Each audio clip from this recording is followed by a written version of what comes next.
News کے ساتھ میں ہوں آپ کے ہوسٹ عالیہ۔ جناب، ہم ہمیشہ کسی نہ کسی پارٹی کے منتخب کردہ نمائندوں کو کسی نہ کسی طور کسی نہ کسی موضوع پر بات کرتے ہوئے دیکھتے ہیں۔ اسی حوالے سے کل شیخ رشید نے فوج کے حوالے سے جو بات کی ہے، یقیناً وہ بہت اہمیت کی حامل ہے، کیونکہ پاکستان کی فوج کی کیا اہمیت ہے اس بات کا اندازہ ہر پاکستانی کو اچھی طریقے سے ہونا چاہیے کہ پاکستانی فوج کے خلاف کسی کو بھی اتنی اجازت نہیں ہے کہ وہ کوئی بھی نازیبہ الفاظ استعمال کرے۔ پاکستان سے باہر کوئی بھی شخص یا کوئی بھی ایسا انسان اگر جرأت کرتا ہے کہ پاکستانی فوج کے خلاف کوئی بھی ایسی چیز یا کوئی بھی ایسی زبان ایسے الفاظ استعمال کرے تو اس کو یقیناً ناقابل برداشت فراہم کیا جا سکتا ہے، وہ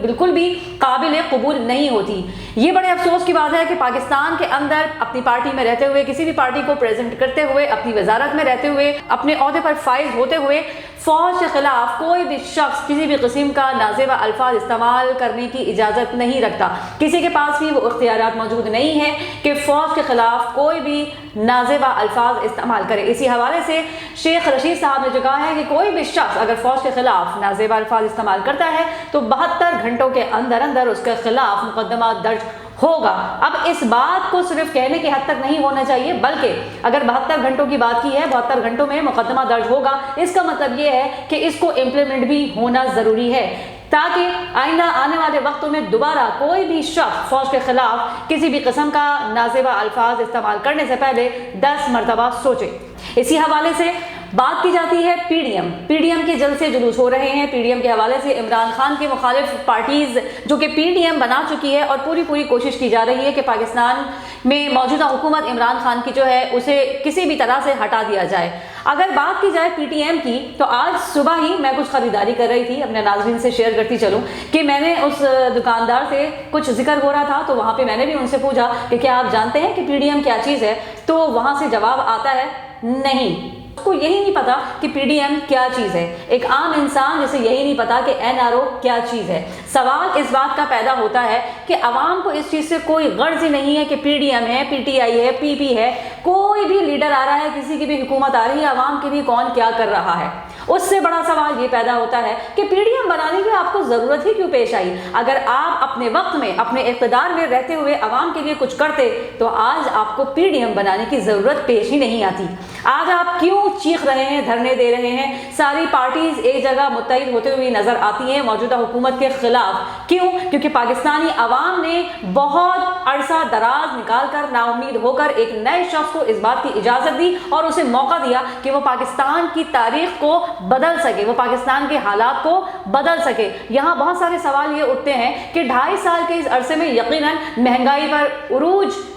اتنی زیادہ طاری ہو چکی ہے کہ اس مہنگائی کو کنٹرول کرنا یا اس کو کم کرنا یقیناً عوام کو دور دور تک کوئی فیسلٹیز، کوئی سہولیات نظر نہیں آتی۔ لیکن اگر بات کی جائے اس 2.5 سال کے عرصے کی تو اس 2.5 سال کے عرصے میں عمران خان جن کی حکومت ہے اور جو یہ کہتے ہوئے نظر آتے ہیں کہ 2.5 سال مجھے سمجھنے میں لگ گئے، مجھے ان باتوں کی سمجھ نہیں تھی کہ پاکستان کے اندرونی بیرونی معاملات اتنے زیادہ بگڑے ہوئے ہیں۔ اب ان بگڑے ہوئے معاملات کو سدھارنے کے لیے کچھ تو وقت درکار ہے۔ ہر حکومت جس طرح اپنے 5 سال مکمل کرتی ہے، اسی طرح ابھی بھی 2.5 سال کا عرصہ ہمارے پاس موجود ہے۔ اس 2.5 سال کے عرصے میں کیا پاکستانی عوام اس خوش فہمی کا شکار ہو سکتی ہے یا ایسی کوئی امید رکھ سکتی ہے کہ آئندہ 2.5 سال کے اندر وہ پاکستان کے اندر کوئی مثبت تبدیلی دیکھتے ہوئے دیکھیں گے، یا پاکستانی عوام کی زندگی کچھ آسان ہوگی، انہیں کچھ ریلیف مل سکے گا؟ بات کی جائے اگر پی ڈی ایم کی تو پی ڈی ایم کتنی بھی کوشش کر لے، نہ تو نیب ختم ہوگا اور نہ ہی عمران خان پیچھے ہٹیں گے۔ عمران خان اپنا ایک ویژن لے کر آئے، ان کا ویژن تھا کہ جتنے بھی ملک کے چور ڈکیت ہیں، چاہے وہ کتنے ہی بڑے لیول کے ہوں، ان کو پکڑ کر جیلوں میں ڈالنا ہے۔ یہ بات کسی حد تک دیکھتی ہوئی نظر بھی آتی ہے، اس پر امپلیمنٹ ہوتے ہوئے بھی دیکھا گیا، لیکن افسوس کے ساتھ کہ لوگ آ تو جاتے ہیں، گرفتار بھی ہو جاتے ہیں، لیکن ضمانت پر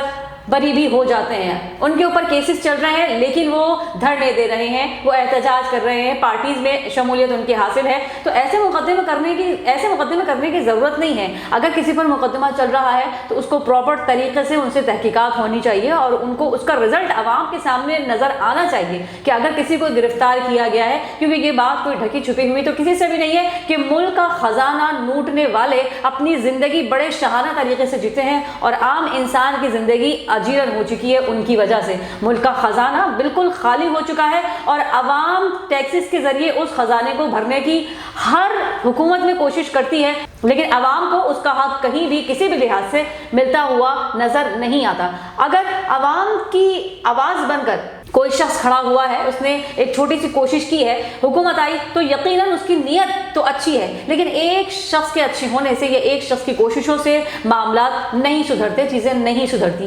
عمران خان تو ایک اچھے انسان ہیں, ان کے اوپر کوئی کیس نہیں ہے, کوئی کرپشن نہیں ہے, بلکہ عمران خان کا ایک بہت پازیٹیو ایکشن یہ بھی نظر آتا ہے کہ انہوں نے یہ بھی واضح کیا ہے کہ میری حکومت میں سے, میری پارٹی میں سے 2 وزیر بھی جیل جا چکے ہیں, ان پر بھی مقدمات چل رہے ہیں. تو یہ ایک بہت بڑی بات ہوتی ہے کہ اپنے ہی پارٹی سے وزیروں کو اٹھا کر اگر کہیں کوئی کرپشن کا مقدمہ نظر آتا ہے تو اس پر کیس کیا جائے اور اسے بھی کیفیہ کردار تک پہنچایا جائے. تو اس بات سے یقیناً یہ بات ثابت ہوتی ہے کہ اس وقت جو ہمارے موجودہ وزیر اعظم ہے, تقریباً ان کے اوپر کوئی ایسا کیس تو نہیں ہے, ان کے اوپر کوئی کرپشن کا تو الزام نہیں ہے. تو یہ ایک مثبت سی چیز ہے کہ اس وقت جو ہمارے لیڈر ہیں, ہمارے جو عمران خان ہیں, ان کے اوپر کوئی ایسی چیز نظر نہیں آتی. تو تھوڑا سا ٹائم اور دیا جا سکتا ہے, شاید امید کی کرن جگتی ہوئی دیکھ سکتی ہے آنے والے وقتوں میں جتنی مہنگائی ہوئی ہے, کیونکہ ہر چیز کا ایک جواز ان کے پاس موجود ہے. کیونکہ پچھلی حکومتیں جو کچھ کر کے گئی, جتنا خسارہ لوٹا, جتنا کچھ اس ملک کے ساتھ جتنا کرنا تھا وہ کر کے چلی گئی, لیکن اس چیز کو دوبارہ سے فلفل ہونے میں ٹائم تو لگے گا. تو اس بات کو مد نظر رکھتے ہوئے ہم یہ سوچ سکتے ہیں کہ جس طریقے سے اگر وہ اپنے وزیروں کو گرفتار کر سکتے ہیں, ان کو سزائیں دلوا سکتے ہیں, ان پر مقدمہ درج ہو سکتا ہے, تو امید کی جا سکتی ہے کہ آنے والے وقتوں میں بھی عام انسان کو بھی یقیناً انصاف ضرور ملے گا. کہتے ہیں کہ امید پر دنیا قائم ہوتی ہے, تو امید کبھی بھی ختم نہیں کرنی چاہیے. اور آگے ابھی مزید 2.5 سال باقی ہے, دیکھتے ہیں کہ کتنی تبدیلی آتی ہے, کتنے لوگ گرفتار ہوتے ہیں, کتنے مقدمات درج ہوتے ہیں, کون استعفے دیتا ہے, کون جاتا ہے, کون اپنی جگہ چھوڑتا ہے, کون سی پارٹی کے کتنے نمائندے استعفے دیتے ہیں. سارے راز کھل کر سامنے آ جائیں گے. 31 جنوری کی ڈیڈ لائن ہے عمران خان کے لیے کہ 31 جنوری تک وہ اپنا استعفیٰ دے دیں. 31 جنوری بھی دور نہیں ہے. 31 جنوری کو اگر پی ڈی ایم کچھ بھی کرتی ہے تو حکومت کے پاس بھی قانونی جواز ہے کہ وہ بھی اپنے قانونی اختیارات کو استعمال کر سکتی ہے. اس پروگرام کو کرنے کا مقصد صرف اتنا ہے کہ پی ڈی ایم تو بن گئی, پی ڈی ایم صرف اور صرف اس بات کے پیچھے پڑی ہوئی کہ کس طریقے سے عمران خان کو واپس گھر بھیجنا ہے. عمران خان کے پیچھے 22 سال کی محنت ہے اور وہ اپنی اس محنت میں کامیاب بھی ہو چکے ہیں اور اقتدار میں بھی آ چکے ہیں. لیکن پی ڈی ایم جتنی بھی حکومتیں گزری ہیں, چاہے پی ڈی ایم والے لوگ ہوں, پی پی سے تعلق رکھتے ہوں, بجائے اس کے کہ عمران خان کو فوکس کریں, اگر اس بات پر فوکس کرتے کہ مہنگائی کس حد تک بڑھ چکی ہے, کیونکہ اس وقت سب سے بڑا ایشو ہے مہنگائی, کیونکہ اس مہنگائی کی وجہ سے ایک عام انسان کی زندگی بے انتہا اور بری طرح سے متاثر ہو چکی ہے. اگر عمران خان کے بجائے, ان کو فوکس کرنے کے بجائے مہنگائی پر بات کی جائے, مہنگائی کو کنٹرول کرنے کی کوئی اسٹریٹجی سامنے رکھی جائے اور عوام کو سمجھتے ہوئے ان کے مسئلوں کو حل کرنے کی اسٹریٹجی پر بات کی جائے, تو یقیناً ملک کی ترقی میں اپنا مثبت کردار ادا کر سکتا ہے اور عوام کے جو مسئلے مسائل ہیں وہ بجائے اس کے وقت کے ساتھ ساتھ بڑھیں, اس میں بیشتر کمی دیکھی جا سکتی ہے. جاتے جاتے عمران خان صاحب کے لیے بھی یہی کہنا چاہیں گے کہ عمران خان کو بجائے اس پر فوکس کرنے کی کہ چور ڈاکو لٹیروں کو ہی پکڑنا ہے, ان کو ہی گرفت میں لینا ہے, اس کے بجائے اس پر بھی تھوڑا سا دھیان دے لیں کہ عوام آپ کے آنے کے بعد بھی کافی مشکلات کا سامنا کر رہی ہے. عوام نے بڑی امیدیں لگائی آپ سے, بڑی ایکسپیکٹیشنز رکھی آپ سے کہ شاید آپ آئیں گے تو ان کے معاملات میں کوئی بہتری آئے گی, زندگی آسان ہو جائے گی. لیکن جن چوروں ڈاکوؤں کے پیچھے آپ لگے ہوئے ہیں, ان کو پکڑ رہے ہیں, مقدمات درج کر رہے ہیں, لیکن حاصل کچھ نہیں ہو رہا. ان 2.5 سالوں میں حاصل کچھ نہیں ہوا, چیزیں جوں کی توں ہیں, چیزیں وہیں کی وہیں ہیں, صرف مقدمات درج ہو رہے ہیں, صرف ایک ہی چیز کو فالو کیا جا رہا ہے. تو بجائے اس کے کہ آپ صرف ایک ہی چیز پر اپنا فوکس رکھیں, اس کے بارے میں یہ کہنا اس وقت تو شاید فضول ہوگا کہ اس چیز کا رزلٹ آنے میں بہت ٹائم لگ جائے گا, لیکن اسی کے ساتھ ساتھ اس چیز پر بھی غور کرنے کی بہت زیادہ ضرورت ہے کہ عوام کے مسئلے مسائل کے بارے میں بھی سوچیں. خدارا ایک بار اس چیز کو دیکھ کے اپنے ذہن میں بھی ڈالیں کہ قرضے تو اتر رہے ہیں, اسٹاک ایکسچینج بھی بڑھ رہی ہے, کبھی گر رہی ہے, ڈالر کی قیمت بڑھ رہی ہے, روپے کی قیمت کم ہو رہی ہے, روپے کی قیمت بڑھ رہی ہے, ڈالر کی قیمت کم ہو رہی ہے, لیکن ان سب چیزوں کا جتنا اثر ایک عام انسان کے اوپر پڑ رہا ہے وہ کسی کے اوپر نہیں پڑ رہا. تو بجائے اس کے کہ دوسری چیزوں کو فوقیت دی جائے, عوام کے مسائل کو سمجھیں اور انہیں حل کرنے کی کوشش کریں. اور امید بھی کی جاتی ہے کہ آگے آنے والے وقتوں میں مزید